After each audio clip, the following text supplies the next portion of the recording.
नमस्कार दोस्तों, मैं अंजलि सक्सेना और आप देख रहे हैं अंजू की रेमेडीज। आज हम बात करेंगे एक ऐसी देवी के बारे में। जब सृष्टि संकट में थी तो विष्णु जी ने उन्हें बुलाया था। जब रावण सामने था तो राम जी ने उन्हें पुकारा। और जब महाभारत का युद्ध सिर पर था तब स्वयं श्री कृष्ण ने उन्हें याद किया। 3 युग, 3 संकट, एक ही देवी, तीनों बार विजय। आज का ये वीडियो आपके पास आया है तो यह सिर्फ एक इत्तेफाक नहीं है, बिल्कुल भी नहीं है। स्वयं माँ ने आपको चुना है एक ऐसी साधना के लिए जिसे अगर पूरे मन से सिर्फ 3 दिन कर लिया तो आप चाहे दीक्षित हो या अदीक्षित, 100% परिणाम आपकी तरफ होगा। क्या है ये नियम, कौन है ये देवी, कैसी करनी है ये साधना? चलिए अंत तक बने रहिएगा और ये सारी जानकारी इसी वीडियो में आपको मिलेगी। आज हम सिर्फ एक ऐसी देवी की कथा नहीं सुनेंगे, हम समझेंगे ये रहस्य जो 3 युगों में तब सामने आया जब सब कुछ दांव पर लगा था। सबसे पहले जानिए उनका असली नाम, माँ बलगामुखी। नहीं नहीं, मैंने कोई गलत नाम नहीं बोला है, आप सही सुन रहे हैं। ये नाम शायद आपने ही कभी नहीं सुना होगा। दुनिया उन्हें बगलामुखी के नाम से जानती है, लेकिन बलगामुखी उनका तांत्रिक नाम है, उनका कार्य रूप, उनका मूल वैदिक नाम, उनकी आत्मा वह है जो आज तक बहुत कम लोगों तक पहुंचा। संस्कृत में वल्गा का अर्थ होता है लगाम। ये लगाम जो घोड़े के मुंह में डाली जाती है। एक पल सोचिए, लगाम घोड़े को कमजोर नहीं करती, लगाम घोड़े की असीम शक्ति को दिशा देती है। एक घोड़ा बिना लगाम के अपनी ही ताकत को खो जाता है, भटकता है, टूटता है, किसी काम नहीं आता। लगाम लगती है तब उसकी ताकत शक्ति में बदलती है और उसका सदुपयोग होता है। यही माँ बगलामुखी का स्वरूप है। वह आपके शत्रु की शक्ति को खत्म नहीं करती, वो उसे रोक देती है, उसकी अपनी ही चाल को उसके खिलाफ मोड़ देती है। उसकी अपनी वाणी, उसकी अपनी बुद्धि सब उसी पर उलट देती है। इसीलिए उसका नाम वल्गामुखी है। वह जिसकी मुख मुद्रा में ही लगाम देने की शक्ति है। अब आता है सवाल, फिर बगलामुखी नाम कहाँ से आया?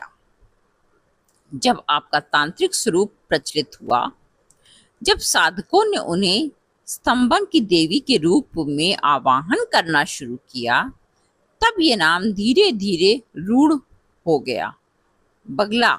लेकिन जो नहीं बदला वह है माँ की मूल शक्ति। जो बलगा में थी वही बगला में भी है।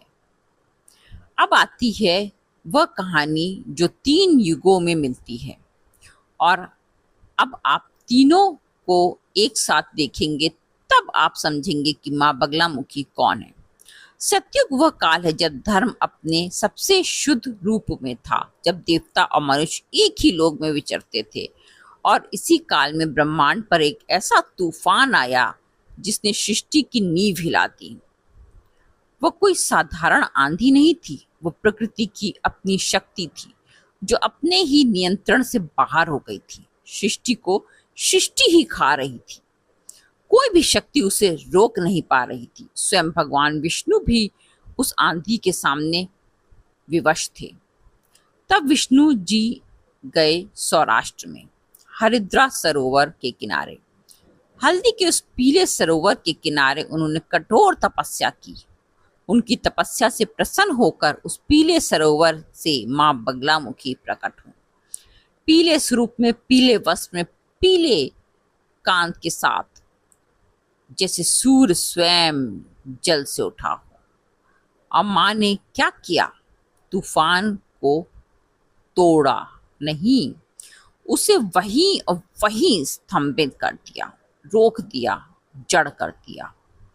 जो शक्ति सृष्टि को नष्ट करने आई थी वह एक क्षण में थम गई, सृष्टि बच गई। युग बदला, अब त्रेता युग आया। राम जी लंका पर चढ़ाई करने वाले थे, सेना तैयार थी, समुद्र पार हो चुका था, लेकिन सामने था रावण, 10 सिरों वाला, ब्रह्मा का वरदान पाने वाला, जिसे साधारण शस्त्र से मारा नहीं जा सकता था। राम जी के पास सब कुछ था, लेकिन वह एक शस्त्र नहीं था जो अधर्म की उस शक्ति की को जड़ से रोक सके। तब हनुमान जी ने राम जी से कहा, प्रभु एक काम करना होगा, माँ बगलामुखी की आराधना, तभी ब्रह्मास्त्र प्राप्त होगा। राम जी ने माँ की उपासना की। माँ ने प्रसन्न होकर राम जी को ब्रह्मास्त्र दिया और उस ब्रह्मास्त्र से रावण का अंत हुआ। अब एक बात सोचिए, राम विष्णु के अवतार, स्वयं प्रभु, उन्हें भी माँ की शक्ति की जरूरत पड़ी, क्योंकि कुछ संकट ऐसे होते हैं जहाँ सिर्फ ताकत काम नहीं आती, वहां चाहिए होती है वह शक्ति जो शत्रु को अपनी शक्ति को उस पर पलट दे, जो उसकी बुद्धि को भ्रमित कर दे, उसकी वाणी को थाम ले और उसे वही जड़ कर दे। यही माँ बगलामुखी करती हैं। अब आते हैं द्वापर युग में। पांडवों के पास सब था, अर्जुन जैसा धनुर्धर, भीम जैसी शक्ति, स्वयं श्री कृष्ण के सारथी, धर्म उनकी तरफ था, सत्य उनकी तरफ था, कृष्ण उनकी तरफ थे। फिर भी कुरुक्षेत्र की रणभूमि में उतरने से पहले श्री कृष्ण ने युधिष्ठिर से कहा, एक काम करो, माँ बगलामुखी की साधना करो, उनकी उपासना करो। युधिष्ठिर ने किया। वहां उन्होंने त्रिपुर शक्ति स्वरूपा की उपासना की। माँ बगलामुखी, महालक्ष्मी, माँ और महासरस्वती, तीनों की एक साथ शक्ति, लक्ष्मी सरस्वती, बल, समृद्धि, बुद्धि, तीनों एक साथ। और महाभारत के 12वें दिन जब युद्ध का पासा पलटने वाला था, पांडवों की विजय होने लगी।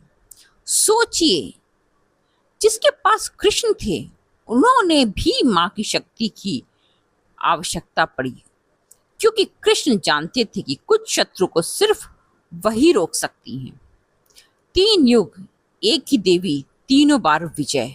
ये सिर्फ कथाएं नहीं हैं, ये एक संकेत है। माँ बगलामुखी सिर्फ आपके शत्रु को रोकने वाली देवी नहीं है, वो एक शक्ति है जिन्हें तब बुलाया जाता है जब ब्रह्मांड का धर्म खुद खतरे में हो, और जब वो आती हैं तो परिणाम निश्चित होता है। माँ जानती हैं इंसान का सबसे बड़ा अस्त्र और सबसे बड़ा शत्रु दोनों एक ही हैं। उसकी अपनी वाणी, झूठ बोलना, चुगली करना, गलत गवाही देना, किसी की पीठ पीछे साजिश करना, वाणी से बने हुए जाल वाणी से ही टूटते हैं। माँ इसलिए वाणी को नियंत्रित करती है। अब आपका शत्रु बोल ही नहीं पाएगा तो करेगा क्या?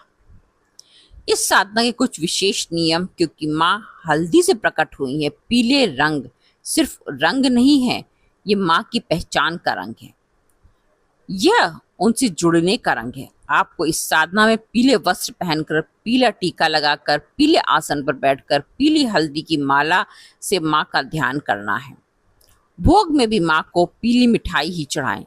स्नान करके शुद्ध होकर बैठें, संकल्प लें और माँ को स्पष्ट रूप से बताएं कि आप किस मनोकामना से आज माँ की साधना शुरू कर रहे हैं। ध्यान रहे, माँ की साधना किसी भी मंगलवार, गुरुवार, शनिवार को या बगलामुखी जयंती पर शुरू की जा सकती है। अब जानते हैं कि आपको करना क्या है। आपको माँ के समक्ष संकल्प लेकर के 3 दिन तक ये कार्य करना है। और जैसा कि मैं पहले बता चुकी हूँ, आपको पीले वस्त्र धारण करना है, पीले आसन पर बैठना है, माँ के समक्ष एक दीपक जलाना है, प्रज्वलित करना है, घी का दीपक प्रज्वलित कीजिए और आप पीला भोग लगाइए और ये सब करने के बाद पीले फूल चढ़ाइए, क्योंकि पीला ही उनका विशेष रंग होता है, प्रिय रंग होता है। ये सब करने के बाद आप दीक्षित हैं या दीक्षित नहीं है इसका कोई फर्क नहीं पड़ता है। आपको जो मैं मंत्र बताने जा रही हूँ उस मंत्र की आपको 1 माला करनी है या 3 माला करनी है, जैसा भी आप संकल्प लेंगे उसी हिसाब से आपको करना है और 3 दिन तक कंटिन्यू करना है। इसमें आप 3 दिन के बीच में कोई भी गैप नहीं करेंगे। मंत्र है ओम श्री बगलामुखी देव्ये नमः। मंत्र बहुत आसान है, ओम श्री बगलामुखी देव्ये नमः। इसी मंत्र का आप जाप करें, एक माला या 3 माला जैसा आप कर सकते हैं, जैसा आप संकल्प लें। उसके बाद आप इसका कमाल देखेंगे। उधारी में अटकाव पैसा हो, आर्थिक तंगी हो, कोर्ट कचहरी की समस्या हो, दुश्मनों ने घिराव कर रखा हो, परेशानियां सब दूर हो जाएंगी अगर आपने ये साधना शुद्ध मन से कर ली तो। यदि आपको वीडियो अच्छी लगी हो तो कमेंट में जय मां बगलामुखी अवश्य लिखिएगा।